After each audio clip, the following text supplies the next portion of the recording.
Hello, church family. Welcome to today's Sunday school lesson. We are in session 9 entitled Dreamer, and our key idea this week is that jealousy opens the door for acts of hatred, and we're in Genesis chapter 37, verses 5 through 8, and skipping a little bit and going to verses 18 through 28.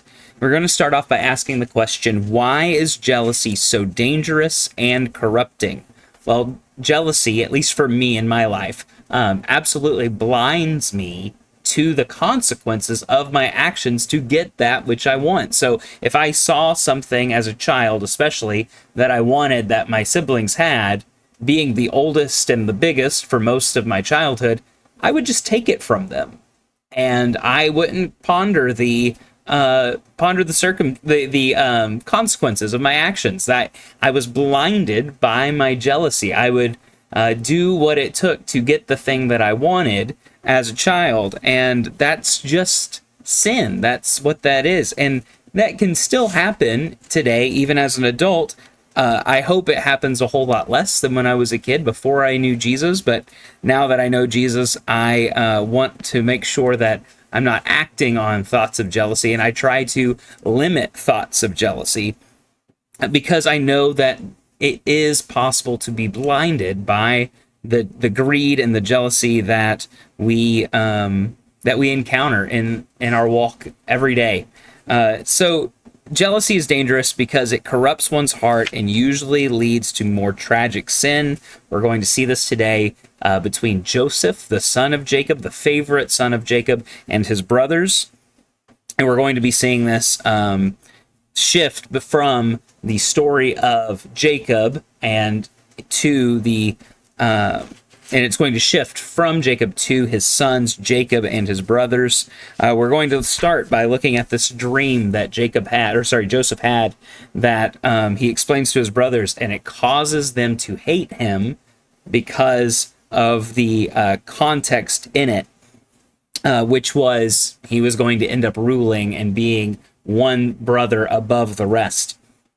And so we're going to read this together. Let's start there in verse 5 of chapter 37.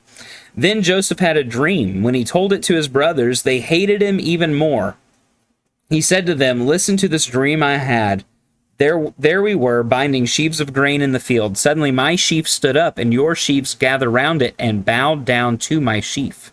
Are you really going to reign over us?" his brothers asked him. "Are you really going to rule us?" So they hated him even more because of his dream and what he had said. Then, skipping to verse 18, they saw him in the distance, and before he had reached them, they plotted to kill him. They said to one another, "Oh, look, here comes the dream expert," or the dreamer. Now, come on, let's kill him and throw him into one of the pits. We can say that a vicious animal ate him. We'll see what becomes of his dreams." When Reuben heard this, he tried to save him from them. He said, "Let's not take his life." Reuben also said to them, "Don't shed blood. Throw him into this pit in the wilderness, but don't lay a hand on him." Intending to rescue him from them and return to his father. When Joseph came to his brothers, they stripped off Joseph's robe. Remember, Jacob had given Joseph a coat of many colors. This is that robe here, the long-sleeved robe that he had on. Then they took him and threw him into the pit. The pit was empty without water. They sat down to eat a meal, and when they looked up, there was a caravan of Ishmaelites coming from Gilead. You'll recognize that name, Ishmael. This is the sons of Ishmael, the son of Abraham. So these are going to be the family members, the descendants of Ishmael. If Ishmael is just a little bit older than Isaac, then these guys are probably the grandsons of Ishmael. Coming from Gilead, their camels were carrying aromatic gum, balsam, and resin going down to Egypt. Judah said to his brothers, "What do we gain if we kill our brother and cover up his blood? Come on, let's sell him to the Ishmaelites and not lay a hand on him, for he is our brother, our own flesh." And his brothers agreed. When Midianite traders passed by, his brothers pulled Joseph out of the pit and sold him for 20 pieces of silver to the Ishmaelites who took Joseph to Egypt.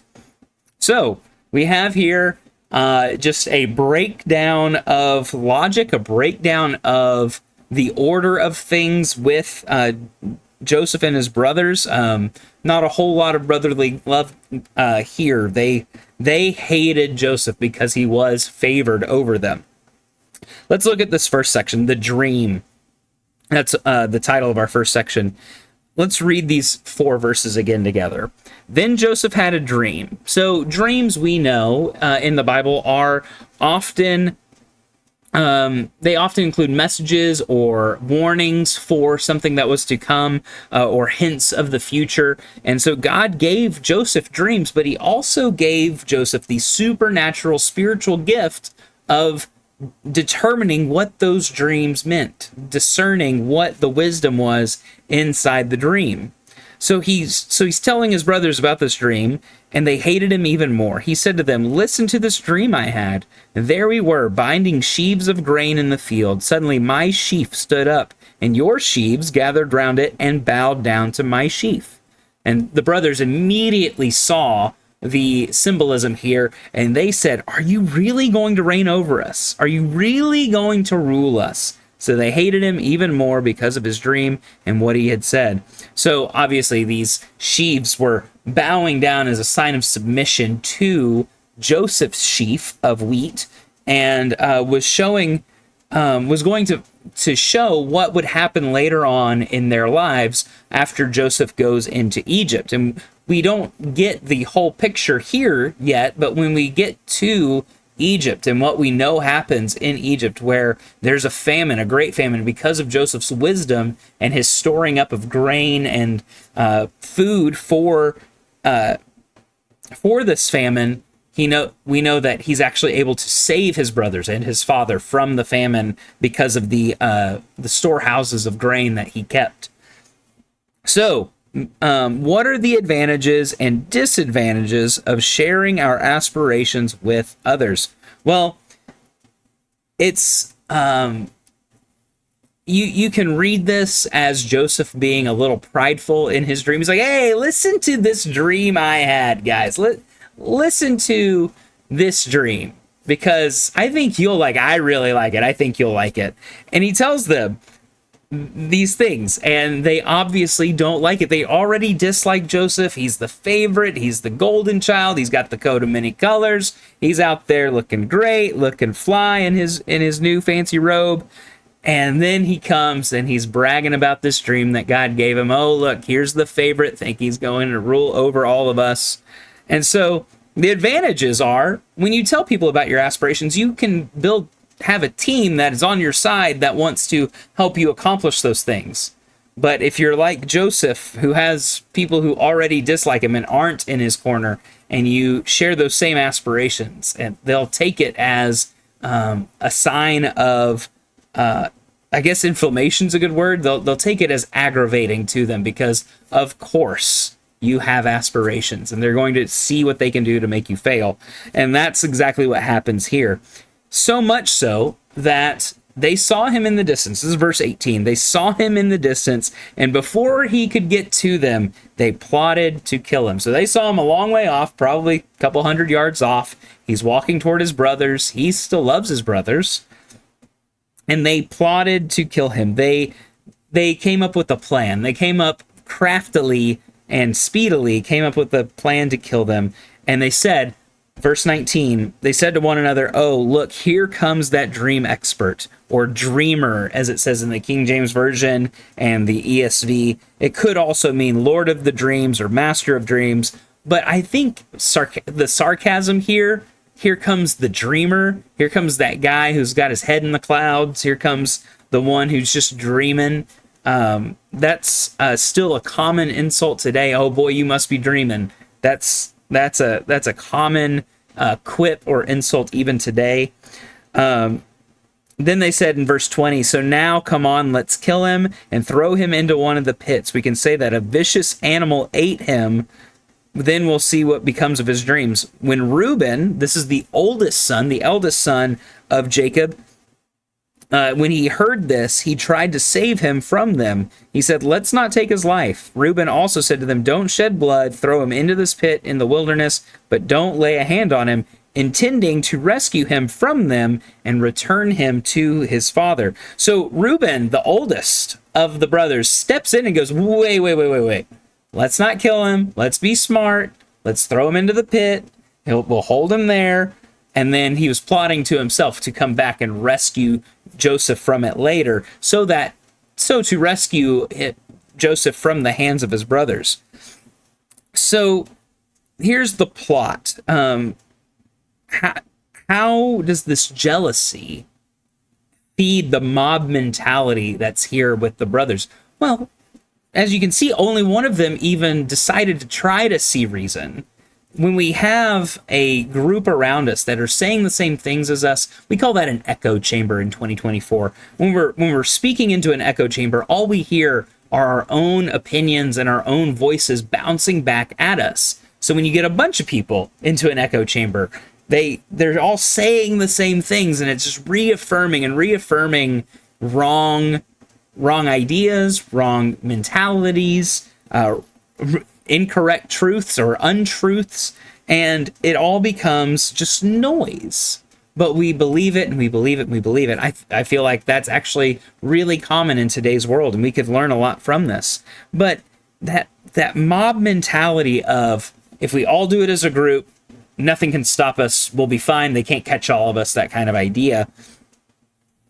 Jealousy is a huge fuel for that fire of just, we have a common enemy. We're all united against this one thing. We're jealous. We want what it has. We're going to go try to take it. Jealousy absolutely throws fuel on the fire of this mob mentality, where caution and logic are thrown to the wind. So luckily, and because of God's graciousness, Reuben saw logic here. He wasn't perfect in his logic. He could have just stopped the assault on Joseph, but instead he said, let's assault him, just not as much, and throw him into a pit so he doesn't die. So let's look now at that pit in verses 23 through 28. When Joseph came to his brothers, they stripped off his robe, the long-sleeved robe that he had on. Now this is that special robe. It was ornate and it was colorful, especially in the ESV. It really emphasizes how colorful it was. Then they took him and they threw him into the pit. The pit was empty without water. They sat down to eat a meal. So they threw him in the pit. There's no water in that pit. They're out in the middle of, the desert, the plain, the savannah, whatever you want to look at it, however you want to look at it. It's dry. It's hot. It's not cool. It's not peaceful. It's not wet. And they threw him in the pit and they sat down to eat a meal. They were going to eat lunch with him in the pit. And then they looked up and there was a caravan of Ishmaelites coming from Gilead. Their camels were carrying aromatic gum, balsam, and resin, and going down to Egypt. Judah said to his brothers, "What do we gain if we kill our brother and cover up his blood? Come, let's sell him to the Ishmaelites and not lay a hand on him, for he is our brother, our own flesh." And his brothers agreed. When Midianite traders passed by, his brothers pulled Joseph out of the pit and sold him for 20 pieces of silver to the Ishmaelites, who took Joseph to Egypt. So we see here that instead of wanting to kill him at this point, Judah goes, let's not just kill him. We'll have nothing to show for it. Let's sell him, so at least we get a little bit of money. And so they did. They sold him, and that was Judah. Judah, who there would be a great nation to come out of him. The nation of Israel. Jesus himself would come out of the house of Judah. This was that same Judah. And the house of Judah was the one who decided to sell his brother into slavery. This is obviously the kingly house. We know that. We know that Judah rules over the rest of his brothers. And so we see here this plot to now sell from the pit. And we just see this callousness, this harshness, this hardness of heart towards their brother. How can we ourselves guard ourselves? How might a person grow calloused in their treatment of others? Well, if everyone else is going along with it, if you're already upset, if you're already mad, it's real easy just to turn that switch of empathy off And the Lord gave us empathy for a reason, so that we can relate to others as Jesus related to us, because he went through the same things as us. And so he can empathize of being in the same place as us, being tempted, being tried, being hated, being ridiculed. And his brothers, Joseph's brothers, lost the ability to empathize with him, and they became calloused and hard. And we have to watch out for that. We have to watch out for becoming callous. I feel like we are quite callous just as a society towards one another, especially on Facebook and Twitter and things like that, because when you're typing on a computer, it's almost impossible to see your comments as going toward another person. We say things, and I'm saying we collectively as humans, say things online on Facebook. We type things on Facebook. We say things in YouTube videos, on Facebook videos, on Instagram Reels and TikTok videos and what have you, that we would never, ever, ever say to a real person to their face, because we're calloused to the screen. We don't see it as a real person. We don't see the people who are going to watch this video. And we're callous and we're hateful, and we say things that aren't true, and we say things that are entirely too harsh and do more damage to do more damage to our witness than it does good for our witness. And obviously the gospel can win out over both, but it is a lot easier to win hearts when you're not throwing around hatred and callousness. So how can we guard against becoming jealous of others? By realizing that at the end of the day, no matter what we have, we all need a savior. We all are all sinful, and we've all fallen short of the glory of God. We have no good on our own. There's nothing to be jealous of. Yeah, a really nice shiny truck or Jeep or guitar would be very easy for me to be jealous of. But at the end of the day, I can't take that Jeep or truck or guitar with me to heaven. It's just good. It would just be nice and fun to have on the earth. And that's life is too short to be holding on to jealousy like that, to be holding on to envy like that. And the Lord tells us that it's poisonous to our minds. So, brothers and sisters, be encouraged to not be jealous of your brothers and sisters. Whether they're having a good day and you're having a bad day, don't be jealous of them. Instead, be happy for them. Be excited for them as they are also being blessed. And you will be blessed through your appreciation of their blessings. And if you're obedient to the Lord and you are faithful to the Lord, then your blessings, if you cannot count them already, you will be able to very soon. Thank you for being with me today. I look forward to worshiping with you very soon. Bye-bye.